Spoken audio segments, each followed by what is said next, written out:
All right, so it's time for the first of our three principal lectures. Our speaker this year, Danny Calegari from the University of Chicago. We're pleased and honored to have him here as principal speaker. And he's going to tell us about zippers, universal circles, and the unification of dynamical and geometric perspectives of three-manifold topology. Okay, thank you very much. Thanks very much for the invitation to come and talk here. I've never been to Oakland before, but it's very beautiful here, and I really find the place quite delightful. Also, how great is it to have a conference dedicated to geometric topology, the best kind of topology. Yeah, anyway, so I'm happy you're all here. I want to talk about a few different things, and some of what I'll be talking about is new work, and all new work is joint work with Inu Lukadu, who is also going to speak on the morning on Saturday, so you get an extra dose there. So what I want to talk about is a kind of perspective that unifies certain different kinds of dynamical structures on three manifolds. And for me, three manifolds are always going to be closed hyperbolic three manifolds. I realize not all three manifolds are closed, and not all of them are hyperbolic, but that's a sort of very large class of them, and in some sense, a very generic. So for me, always we're going to be talking about M is going to be closed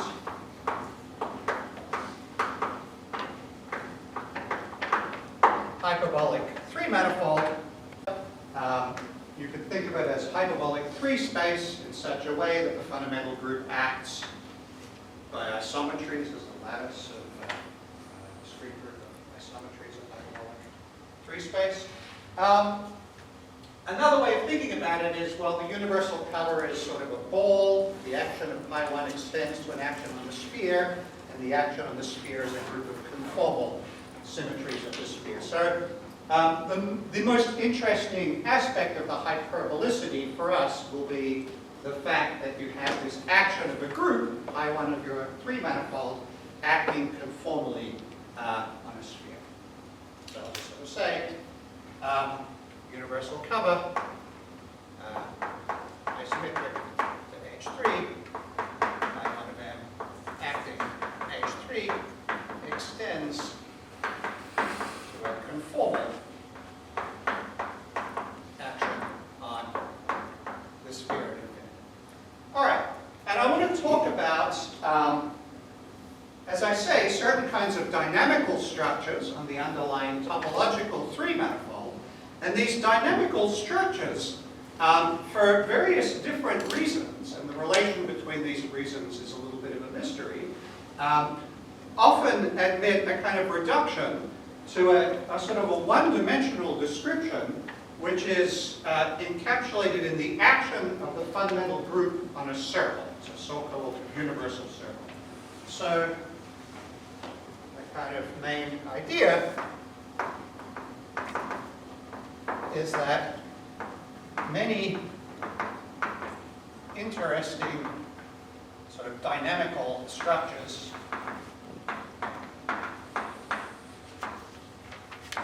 on M, whatever that means, give rise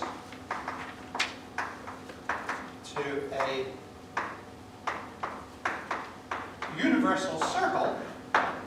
And what's a universal circle going to be? Oh, I thought somehow I would be able to have two boards here simultaneously, but I see that I'm not going to do that. I'm going to do one sort of board at a time here, but anyway, so forgive me if I'm erasing stuff while it's still relevant. So it gives rise to a universal circle. So what's a universal circle? Well, it's a circle. So far, not that interesting, but it's a circle together with an action of the fundamental group. So it's a circle. S1U, the letter U is U for universal, together with an action of pi1m by homeomorphisms, orientation preserving homeomorphisms, and in the sort of reasonable case, preserving a pair of laminations. So what do I mean by that? So here is a circle. What's a lamination? A lamination is just a collection of pairs of distinct unordered points in the circle.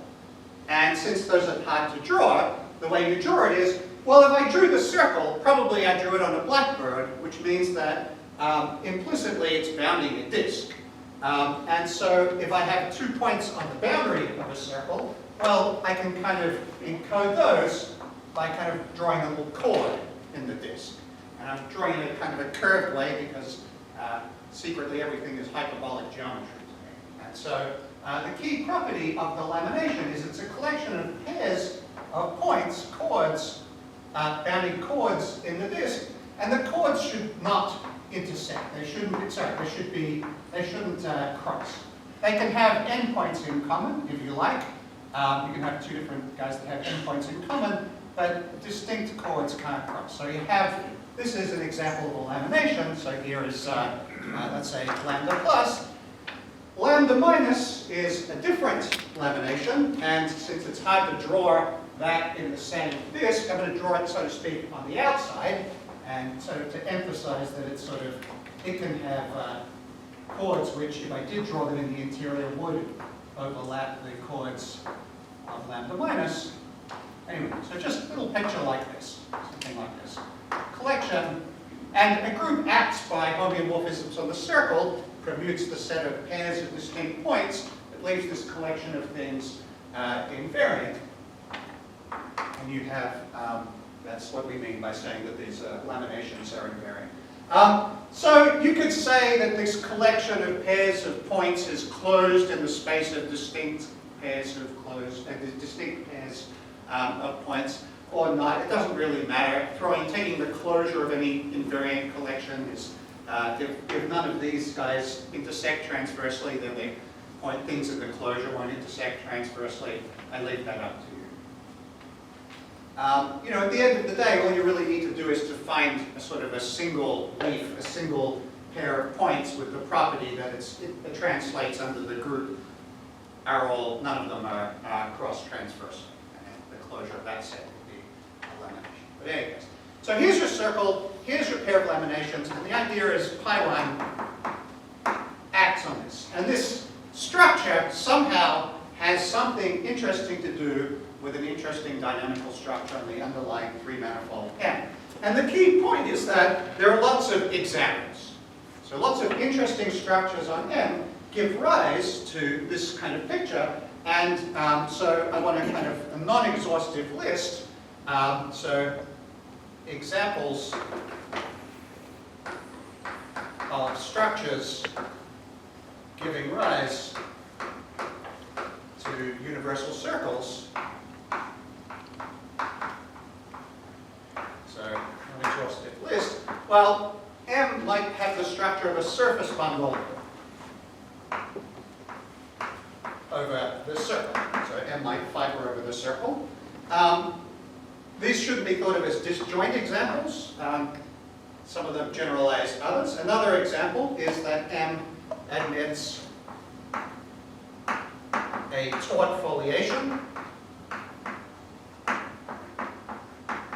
And again, let me throw in the adjective orientable, co-orientable as necessary to make everything I say sort of true on the nose. 3M might admit a quasigeodesic flow, or a pseudo-Anosov flow, or for that matter, a pseudo-Anosov quasigeodesic flow. And the fourth class of examples I want to talk about is zippers, and this part here is this is going to be joint with inu, and well, we'll come come to a discussion of what zippers are probably towards the end of this lecture series, but let me just sort of say that maybe there's sort of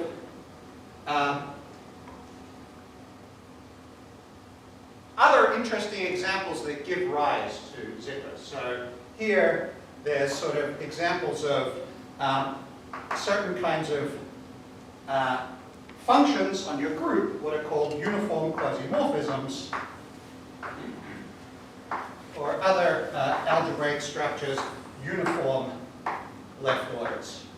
So, you know, if you have a group, maybe you have certain algebraic structures on the group, maybe the group has an interesting homomorphism to Z, or maybe not quite a homomorphism, but a quasimorphism with some interesting properties, or maybe the group is left-ordered or has some other kind of thing. So certain kinds of algebraic structures on a group that can be interpreted, loosely speaking, in dynamical terms, some of those give rise to universal circles via the construction of zippers. Okay? And then, so this is, for the moment, what I mean by a universal circle. So I don't want to sort of write down an axiomatic definition, because at the end of the day, the theory at the moment, I think, consists of several different important classes of examples, and the universal circles that arise from these different examples are all related, but they're related in ways where the details of the relationship is not clear. And some very basic questions are still kind of completely open. So I don't want to suggest that there's sort of an axiomatic theory of universal circles, but what I do want to say is that lots of different kinds of structures that you may a priori have been interested in, and that different constituencies of human beings were at various points in time interested in, turn out all to give rise to this kind of common structure. So this is sort of, if you like, it's looking for a axiomatic theory if you want to put it in those terms. But you should also be on the lookout to be interested in expanding the domain of that applicability. Universal circles exist in all these contexts. Some of these universal circles, there's sort of more that one can say, which is that in the best cases, so I'll say in the best cases, and maybe conjecturally always, but then the conjecture requires us to say exactly what axiomatically we mean by a universal circle, is that these universal circles come together with, there's a Cannon-Thurston,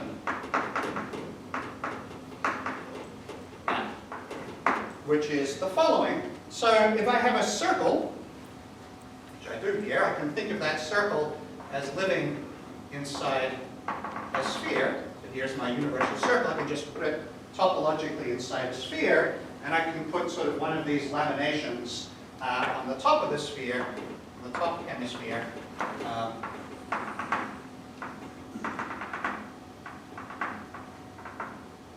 Something like that, and one of them on the bottom.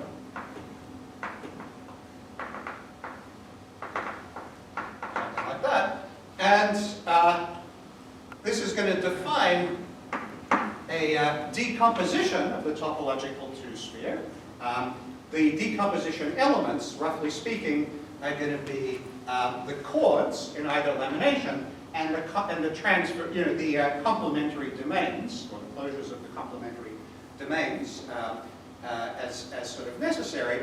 And the quotient of this is going to be topologically a two-sphere. And of course, we have an action of pi1 here.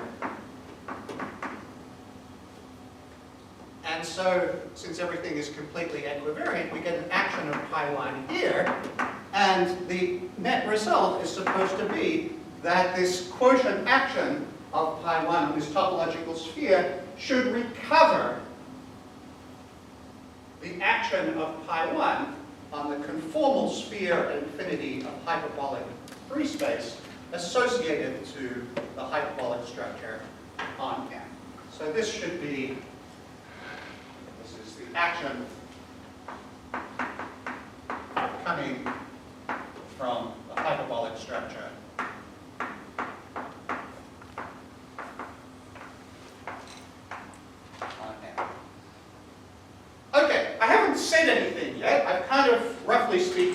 you a definition of a certain class of object, and I've said that certain dynamical structures on three manifolds, I haven't really defined them yet, give rise to such a structure, and in some cases, maybe always, these structures have this additional property that from the universal circle, from the action of pi1 on this circle and this pair of laminations, one can reconstruct completely at the topological level an action of pi1 on a topological sphere, which recovers the underlying geometry of M, the hyperbolic geometry of M. Okay. So this is, if you like, the overview of what I want to talk about during these three lectures. If you don't follow anything that I say, I think just being aware that there is a point of view that these dynamical and geometric structures are related via universal circles is already kind of an interesting plan. All right, so what I want to do for the rest of today's lecture is to go very, very concretely and discuss what happens here in all of these, what these sort of structures really are and what the various maps are in the sort of the simplest case, namely the case of surface bundle over the circle. So when I was in grad school, I felt as though somehow I went to a lot of talks on three-manifold topology. At the time, the geometrization conjecture was still a conjecture, and people really were sort of wanted to understand the Haken case because that was going to give us insight into the general attack on the full conjecture. And every sort of talk I went to, it seemed that people would start by talking about surface bundles over the circle, and I got so sick of hearing again and again and again about surface bundles over the circle, and every damn talk started exactly the same way. And so now I'd like to talk to you about surface bundles over the circle. All right. So M3 here is going to fiber over the circle. So it's a surface bundle over the circle, which is, we're going to start with a surface, sigma, which for the sake of argument is going to be closed, oriented, and negative Euler characteristic, and we have a homeomorphism, but really we only care about the class of psi in pi 0 of the space of self-homeomorphisms, which is to say the image of psi in the mapping class group of sigma. And we use this to build a three-manifold by we take the surface times interval and we glue the top to the bottom. S1 gets glued to psi of S comma 0. Okay, so topologically, we take a surface times interval and we glue the top to the bottom by psi. And so the topological picture here is that, the universal cover of M is then a bundle in its own right, whose fiber is the universal cover of the surface over the universal cover of the circle. Oh, maybe I should have said, we have the structure here of a bundle or fibration.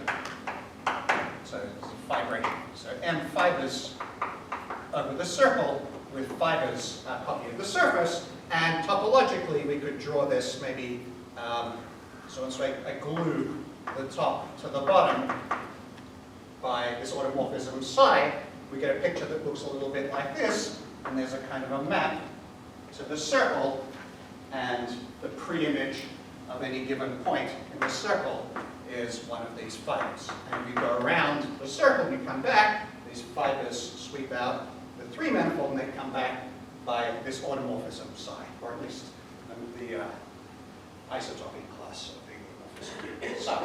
And then the universal cover of M topologically looks like a product. It looks like the universal cover of sigma times the universal cover of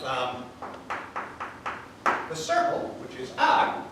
And so this is a topological picture which is a little bit at odds with the view of the universal cover of the three-manifold coming from the geometric picture, namely that the universal cover is H3 in such a way that there's no kind of preferred direction at infinity, right? So somehow here, the universal cover, well, I mean, it doesn't have two ends, it has one end. I'm drawing it this way because it's just hard not to draw something like this, but it's just sort of a topological, it's an open manifold. It's topologically just R3, but it comes with this product structure, R2 times R, and it sort of somehow feels as though there's sort of two directions as we go off to infinity. They're going in the positive direction and going in the negative direction. What does that really mean when we sort of try to look at what's happening over at the picture of the universal cover of M with its hyperbolic structure? So the first thing is to say is that, well, each one of these individual sigma twiddle is topologically R2. However, these topological R2s admit a kind of canonical compactification as a closed D2 in such a way that this whole picture is compatible with this whole picture. So each of these fibers, or the Lift's universal cover of a fiber, admits, I'm going to put fiber twiddle for the universal cover of a fiber, admits a canonical compactification as a topological D2 in a way, let's say, in a manner compatible with the product structure, i.e., the universal cover M twiddle can be compactified, not quite compactified, but partially compactified as a topological product D2 times R, so it's somehow sitting as the interior inside here, in such a way that, well, pi1 acts here, and pi1 acts here. Okay? Not only that, well, so the way in which pi1 acts here is it translates the different, it acts on sort of the R, certainly acts individually in the R factor. Right? There's a projection to the R coordinate, pi1 acts on that, just by integer translation. There's no suggestion here that pi1 acts on the R2 factor. However, you can make some choices that allow you to make pi1 act on the R2 factor. So if we choose, let's say, X, a one-dimensional foliation transverse to the fibration, fibers of the fibration. So this is either a non-singular vector field or the one-dimensional foliation, which are the integral curves of that vector field, if you like. Then X twiddle gives you a one-dimensional foliation of the universal cover here, and twiddle by lines, and it's transverse to the foliation of M twiddle by planes, R2 times point, and it gives the universal cover the structure of a global product. In fact, the universal structure has a global product structure, R2 times R, in such a way that pi1 of M acts on each factor separately. You have a small typo there. R2 cross R, you wanted to say? Here? The line. Oh, yes. We know what you meant. Yeah, no, good. And the reason is, well, we can think of these two different foliations. So there's a sort of a, let's say it's a red foliation here. Maybe I don't want to use red. There's an orange foliation here by two-dimensional planes, which are lifts, universal covers of the surfaces downstairs. And then there's a sort of a transverse green one-dimensional foliation. So this is This is the flow lines of a lifted vector field x twiddle. And there are two different quotient spaces of these two different foliations. Now, usually if you have a foliation on a manifold and you take the quotient space, the space of leaves, you get something terrible. But in this particular case, both of the quotient spaces are very nice. The quotient space of the universal covered by the orange foliation, meaning the space of leaves of the orange foliation, is just R. That's the universal cover of the circle you fight it over. And the quotient space of universal cover by the foliation by green lines also turns out not to be too bad. Topologically, it's also R2. And in fact, you can identify it canonically with any individual one of these orange R2s, because each flow line, each green flow line, intersects each orange plane transversely in exactly one point. So that gives you a kind of canonical identification of the space of orange leaves with any individual green line, and conversely, the space of green lines with any individual orange plane. This is global product structure, and pi1 acts on both of them. Let me just sort of spell that out.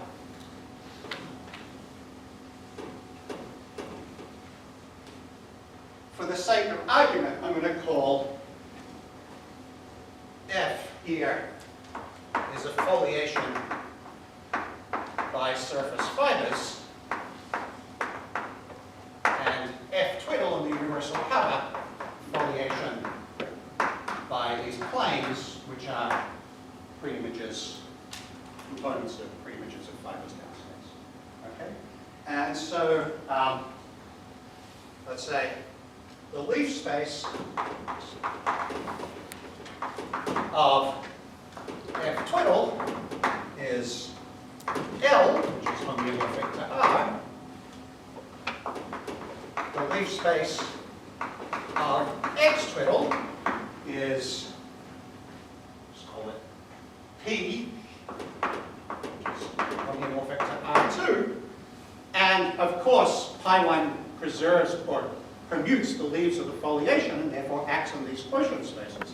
And therefore, the global action decomposes as a nice sort of product of two independent actions on the two leaf spaces. So pi1 acts on L, pi1 acts on P, and you put these together, the action of pi1 on the product, I guess it's right around the other way, is the given action on this universal in this structure. I also told you that each of these individual planes had a compactification to a disk, and it's true, in fact, that P has a canonical compactification, which is homeomorphic to a closed disk, and so we get an induced action of pi1 of M on the boundary of this, which is a circle, and that circle is the universal circle. So if you really want to sort of say axiomatically where did the universal circle come from, there's sort of two ways to do it. One of them is to say, well, each individual plane here was topologically R2. On the other hand, it was the universal cover of a surface, closed surface of negative Euler characteristic, and that universal cover has a, if I just pick any Riemannian metric on that surface, the universal cover is conformally equivalent to H2, and so there's a kind of canonical compactification of H2 as a closed disk whose boundary is a circle at infinity, and so you could say any one of those individual circles at infinity of these fibers is the universal circle, quote unquote, but then it's a little bit hard to see how pi1 acts on it. Or you could say that the leaf space of this transverse flow is topologically R2, and there is a compactification of that as a closed disk in such a natural way, and pi1 acts on that compactification, and it acts on the boundary, and that's where you get an action of pi1 on a circle, and that circle is the universal circle. Well, the circles are, quote unquote, the same in each case. So I'll just say there's a canonical identification of P with each leaf of this foliation F twiddle, and it identifies boundary of P with, I'll just say, the boundary. And so each leaf, of course, we could say conformally is the same as H2, and each the boundary circle is then canonically identified with the boundary of H2, which is circle of infinity. And so there's sort of a metric way of recovering these circles using the hyperbolic geometry of these leaves. Okay, that's one way to describe this circle. So,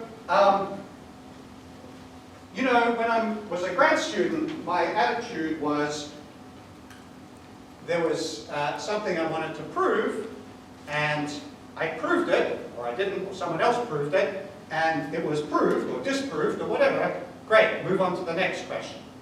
I think a better thing to do sometimes is, if you can prove something interesting, rather than moving on to the next thing, it's sort of worthwhile trying to prove it in more than one way, and for a very good reason, which is that the thing you just proved is probably not completely exhaust all of mathematics. There probably is more to say in mathematics. And if you prove theorem A with technique X, and you'd like to prove theorem B, well, technique X may not prove theorem B. However, you might also be able to prove theorem A with technique Y, and theorem Y might help you prove theorem B. And so it's worth trying to find different proofs of things that you sort of already have proofs of, particularly if you understand them very well. In fact, the better you understand something, the more worthwhile it is to find a completely new way to understand it. So I want to just sort of spend a little bit of time talking about a different way of finding this universal circle here, topologically from the data of a surface together with some dynamics, which everything here uses hyperbolic geometry implicitly. I didn't say what I was doing, but implicitly hyperbolic geometry is somehow needed to compactify these disks these planes to closed disks. And it's also somehow you need to use some kind of geometry to compare the circles of different leaves and kind of canonically compare one to another. I told you that this X twiddle, the leaves of it do whatever they do. I didn't prove it, but again, like geometry is sort of either necessary or one particular way of doing it. But if you don't want to use geometric tools and you just want to stay purely in the world of topology, actually there's a rather direct way of constructing the universal circle that I now want to talk about. I have a question. Yes? Is there any restriction on the side you're talking about? Well, the hypothesis was that n was hyperbolic. Okay, so if you know the theory, that implies that psi can't be finite order and it can't be reducible. So if you like, the definition of pseudo-Anosov is that it's not either of those two things. But if you know the theory, then you know that the fact that n is hyperbolic puts certain rather strong constraints on the dynamics of this side. But the hypothesis is that n is hyperbolic. Yeah. The flip side of that is there are a lot of examples. So there are a lot of hyperbolic 3 manifolds, and every one of them has a finite cover, which is of this form, by Ahos.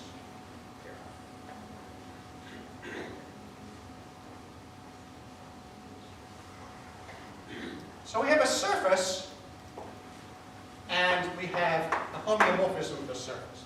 And the surface, well, the universal cover of the surface is topologically 2.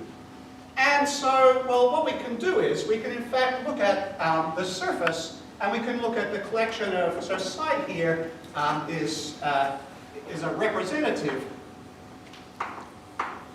of the class in the mapping class group of sigma, or the modular group of sigma, or if you like, pi 0 of the group of orientation preserving self-homeomorphisms of sigma. And so, well, there's a sort of a nice group, which is a kind of an extension of the mapping class group. which is an extension because I put a hat on it, and its extension of the mapping class group by pi1. This goes by various names, sometimes called point-pushing subgroup, sometimes called the Berman exact sequence. A lot of different ways of interpreting it. But the way interpretation I want to give of it here is, this is a group of homeomorphisms of sigma, at least up to isotopy. This is going to be a group of equivariant homeomorphisms of the universal cover of sigma up to equivariant isotopy. Yeah?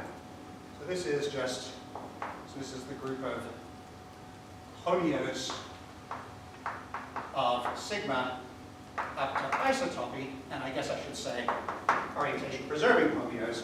This is going to be the group of orientation preserving homeos of universal cover up to isotopy, and the twiddles are meant to indicate equivariant with respect to the action of pi. Right, so you have sigma here, here's your surface sigma, whatever it is, and I don't want to be,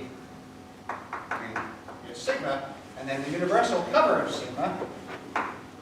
All we really require is that the universal cover of sigma topologically is going to be a plane. Pi1 of sigma is going to act here by deck groups, and this group here is going to act by automorphisms of the universal cover such that blah, blah, blah. All right. So I want to build a circle, and one thing I think, if you're sort of very literal-minded, which I am, there's a circle. I mean, I just drew a circle, right? I mean, it's very hard, in fact, to draw a picture of the plane without drawing a circle. I mean, I guess you could just leave the blackboard blank and then say, well, there's my plane.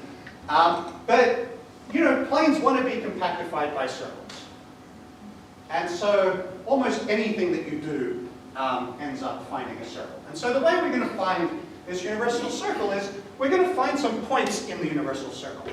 Well, okay, well, how do you figure, if I give you a bunch of points, how do you figure out that that bunch of points was a subset of a circle?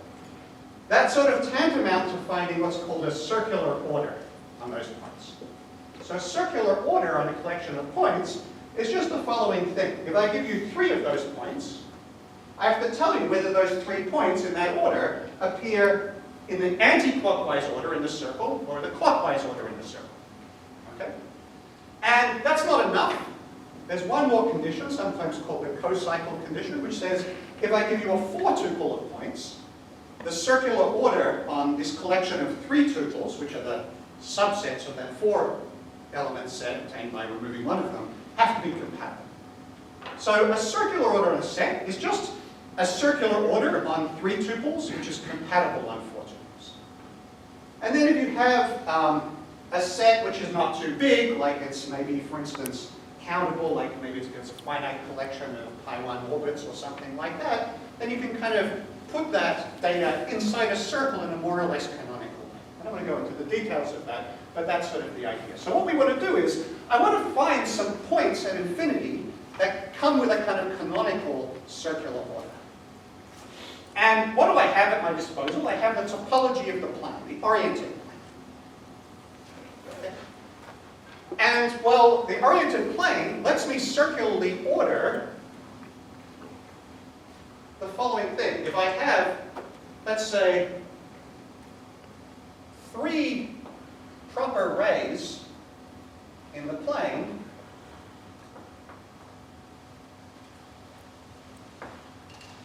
they don't have to be disjoint, but let's say whose intersection is compact.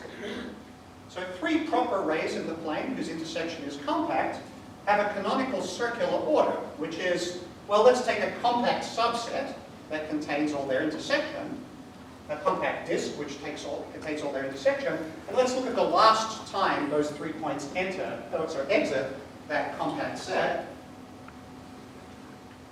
Here's this compact set that contains all the kind of complicated stuff. The last time these guys leave that set, which they have to because they're proper, they leave it at 3 points, and those 3 points are in a circle, namely the boundary of this disk, and so they get a circular order. And you can just check this circular order on this collection of rays is compatible on 4 tuples. So anytime you have a collection of proper rays in the plane, which pairwise intersect in compact subsets, they have a canonical circular order on them. In particular, if that collection is pi1 invariant, there's a canonical circular order on it. So I don't want to quite circularly order these rays so much as I want to order equivalence classes of them. But first of all, where would I get a proper ray from? Well, the topology of sigma has to enter into this somehow. I mean, sigma might just be the plane, in which case everything is a bit vacuous. There's nothing really much to do. But if sigma is not the plane, then there's going to be some interesting loops on sigma, and there's going to be some interesting embedded loops on sigma. And the universal cover of that are going to be a collection of properly embedded lines, which are properly embedded rays in both directions. To infinity. So the universal cover lifts of alpha gives me this collection system of whatever. And if I have another loop here on the surface, some other one, and maybe they intersect in some complicated way, maybe not, lift of the universal cover, it's true that the intersections, they might be intersections of alpha with curves, lifts of alpha and lifts of beta, but it turns out that the intersections are always constant, providing alpha and beta are not isotopic. And if I chose a different isotopy, representative of the isotopy class of alpha, the circular order on the lifts of that and the circular order on the lifts of the beta would still be the same. So it's just an exercise. So what I'm going to do is I'm going to define a set E, which is the set of ends of lifts of isotopy classes of oriented essential single closed curves in sigma. And by what I just discussed, this has a canonical circular order on it. Not only that, it also has a canonical action, not just of pi1 of sigma, but it has a canonical action of this entire group. This guy acts on this set, and it preserves the circular order.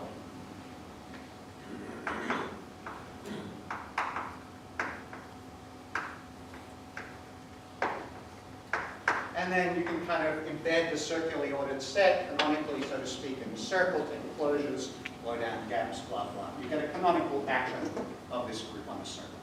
Maybe a semi-conjugacy class of action, if you're really anxious. Okay. So this is a completely general construction. I drew here a surface with boundary. I could have drawn a closed surface. By the way, I didn't need sigma here to have Euler characteristic, negative Euler characteristic. The surface has to be oriented, I guess, because if you have a non-oriented surface, you don't get a circular order on trip.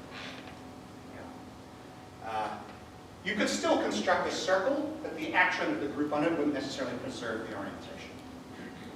So we want kind of a circle with a canonical orientation. Okay, so you can do this with any surface. In particular, here's some examples of surfaces.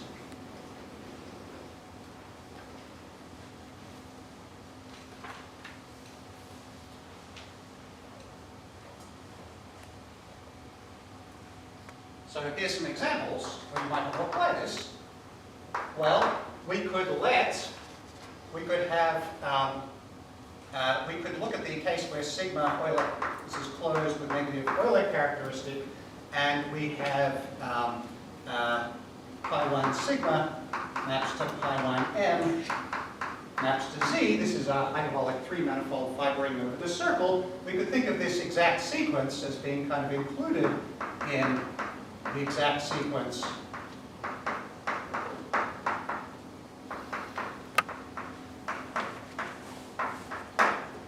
yeah.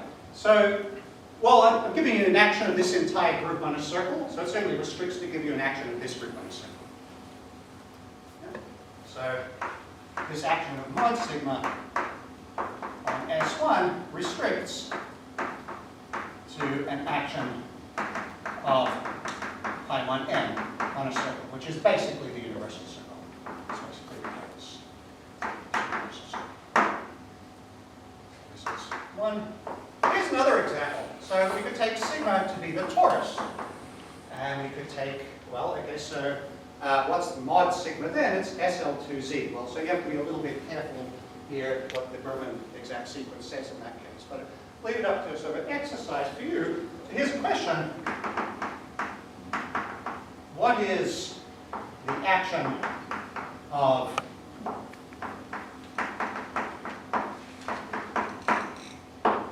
in this case? Here's another example. Sigma does not need to be of finite type. We could look at an example. The surface sigma might be something like an infinite lattice surface.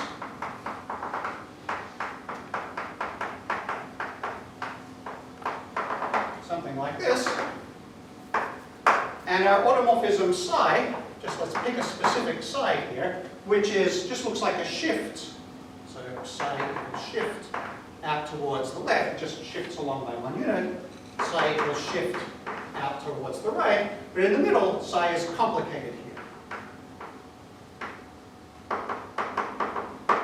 Okay? Well, you still get an action of, well, what's M here? We could look at M here is, we still get a fibration of a 3-manifold of the circle with monodromy psi, and it turns out here that M is equal to the interior of a compact 3-manifold. Maybe call it N. And this foliation of M by fibers, so the foliation of M by fibers gives rise to a what's called a depth 1 taut foliation of N, for which the boundary of N are compact leaves of a foliation. So I'll just say spiraling onto the boundary leaves. So again, we get a canonical action of pi 1 of M on a circle. So those of you who were sort of piqued by my discussion of taut foliations, earlier I said they were universal circles, blah, blah, blah. This is a rather non-trivial example here of, well, it's a depth 1 foliation of a compact manifold. You could make it into a depth 1 taut foliation of a closed manifold by taking the 2 boundary leaves and gluing them together by any old homeomorphism.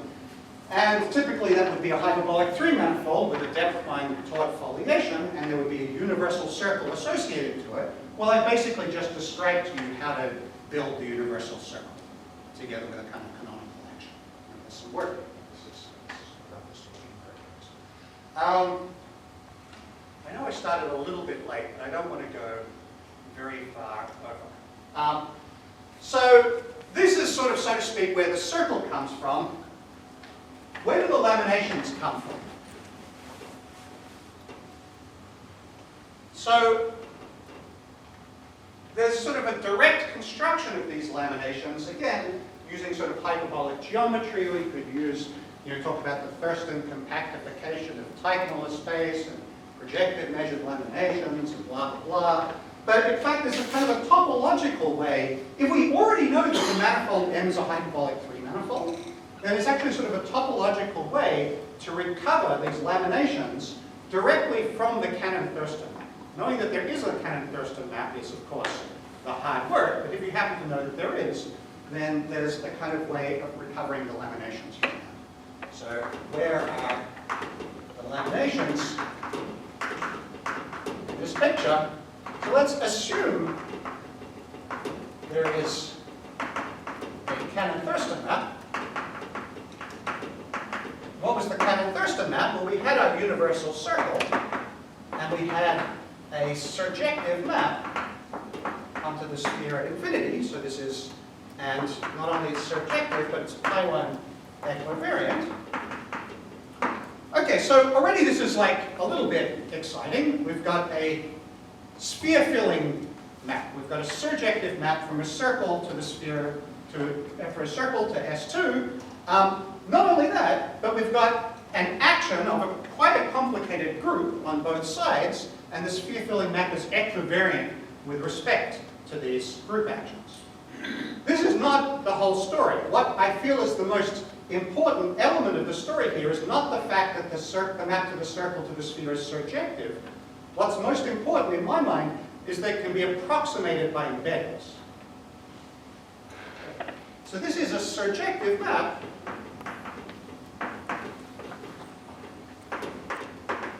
which can be approximated by embeddings. And because it was obtained by collapsing these laminations. If you have a map from a circle to the sphere which can be approximated by embeddings, well, perturb it a little bit so that it's an embedding which is close to being sphere filling. Here is S2, and we have our circle, which is embedded. So this is a perturbation of this Cannon-Thurston map, which is, and it goes around the back, and it comes back later on, and there's whatever, something like this, and it goes around the back again, and comes. There's something deeply hypnotic and satisfying about drawing these pictures, and I apologize for getting too excited, but anyway, so this is not quite the universal circle, but it's a perturbation of it. What you can do is you can look at the points in the circle, pairs of points in the circle that are close in S2 without being close in the circle. Right? So like these 2 points here are very close in S1, even though they're, sorry, in S2, even though they're far apart in S1. And they kind of bound, they're sort of little isthmuses where these things will get very close. And I'm going to draw this. This is going to be rather, this is, those of you who know about Pepper-Minsky theory of, that killed the theory of perceptrons. The thing that they showed mathematically was that perceptrons are not able to detect what side of a closed curve that you're on. It turns out human beings can't do that either. But the idea is that, well, okay, so I'm not going to try. I'm not going to even try. But there are pairs of points on the circle that are close in S2 but far apart in the circle. And so you join them by little arcs in S2. And if you can, you join them by little embedded arcs in S2. And if the arcs that you draw are not embedded, well, it has to be because there was another point in the circle that was even closer. So you just sort of look at these innermost little embedded arcs in the complement of S1 and S2, which tell you shortcuts in S2 between points in the circle. And then you take your circle, and then you stretch it back out to a round circle, and then on one side, we have the shortcuts which were on one side,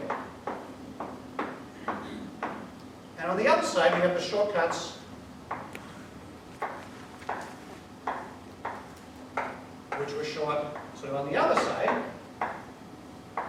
and everything is supposed to be pi1 equivariant, and so pi1 acts here and preserves this pair of laminations. So you can recover your pair of laminations by kind of limit construction. Okay. I want to remark here, there's one of my grand students, Lucas Curbs, who is at WashU, has been working on trying to analyze the topology of the laminations that arise from this construction, and in many cases able to show that they have exactly the kind of additional properties that one knows and wants to use that stable and unstable laminations associated with pseudo-Anosov maps on closed surfaces. Anyway, that's just a sort of all right. So there's something that's a little bit dubious in this construction, which is, I told you that this embedding of the circle, that this map of the circle, this surjective map of the circle, could be approximated by an embedding, but maybe it can be approximated by embeddings in more than one way, and maybe the different ways of doing it give you different collections of laminations, and maybe there's no consistent choice which is compatible with the action of the group. So fortunately, in this particular case, that doesn't happen. So here's sort of something we can do. We can define E subset of map S1, S2, just the space of embeddings, with like the compact open topology.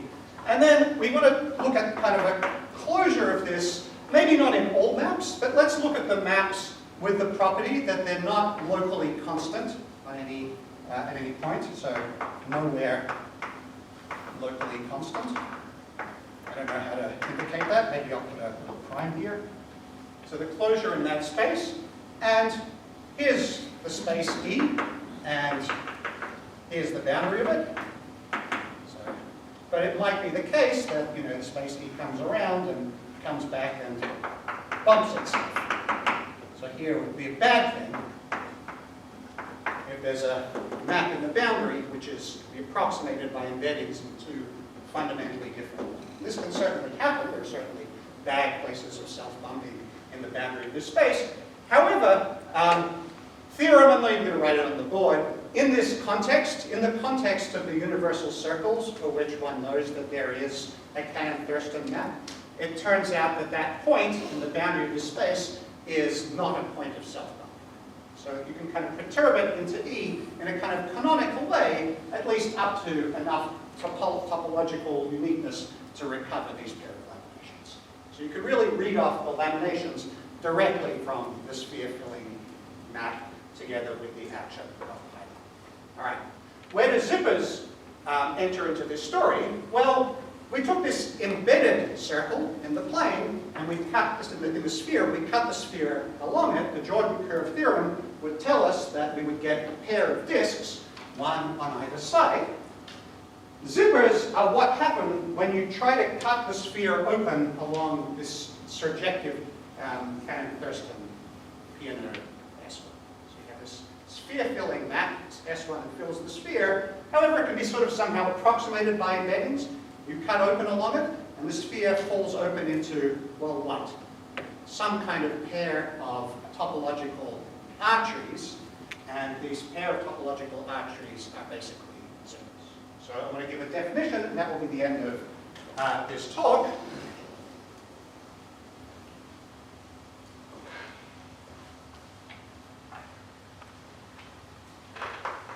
Definition. So we have here M3 closed hyperbolic. So Z plus or minus zipper. I'm not sure if it's zipper or zippers. Anyway, these are disjoint. Each individually is path connected. And I guess I should say non-empty. And each one individually is pi1m invariant. So this is the definition of a zipper, or a pair of zippers if you like. You've got a hyperbolic 3-manifold. Its fundamental group acts on the sphere at infinity. If you can find a pair of disjoint, path-connected, invariant, non-empty sets, that's what a zipper is. And then the theorem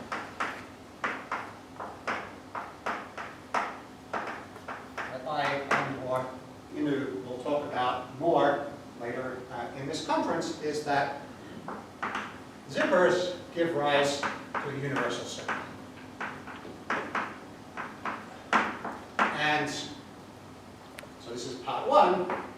Part two, many interesting structures give rise to zippers. So hopefully the point is that this is a different perspective on universal circles, where one works directly with the action of pi1 on its sphere at infinity, in which one can really see a lot of the interesting dynamics that's only sort of implicit in other sort of constructions of universal circles. All right, I'm going to stop that one.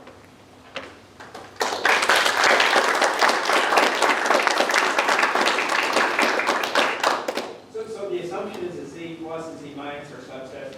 They're just subsets of S2. I just want to make sure. Yes. Subsets of the sphere at infinity hyperbolic 3 space.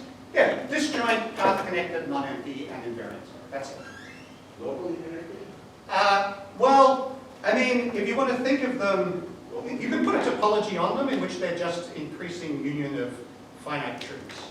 So that's probably the right topology to think Are of. these going to be the point inverses of the Cannon-Thurston map? Not quite. They're kind of, okay. the context of what I talked about today, we have this transverse flow X, right? You have your surface bundle over the circle. You have any vector field which is transverse to that. Yeah? Call it X, lift to the universal cover. Each flow line of X twiddle is a quasigeodesic. It hits some point in negative time and some point in positive time. Z plus are the points it hits in positive time, Z minus are the points it hits in negative time. So it's a pair of kind of disjoint sets that somehow want to sneak in the two sides of the circle of infinity. We could use an example for the ranges here. I just gave you an example. I mean, concrete pseudo-Anosov map of the genus two circles to itself. On Wednesday, I will show you a picture. Well, I think probably the website, there is a graphic, which is a picture of... You said Wednesday? Oh, sorry.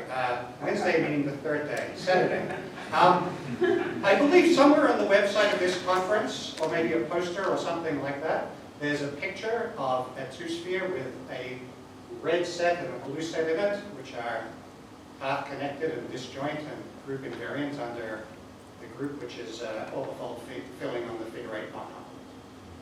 So, yeah, most three manifolds admit these things. Most dialogue three manifolds admit these structures. Make a comment, which is sort of a question.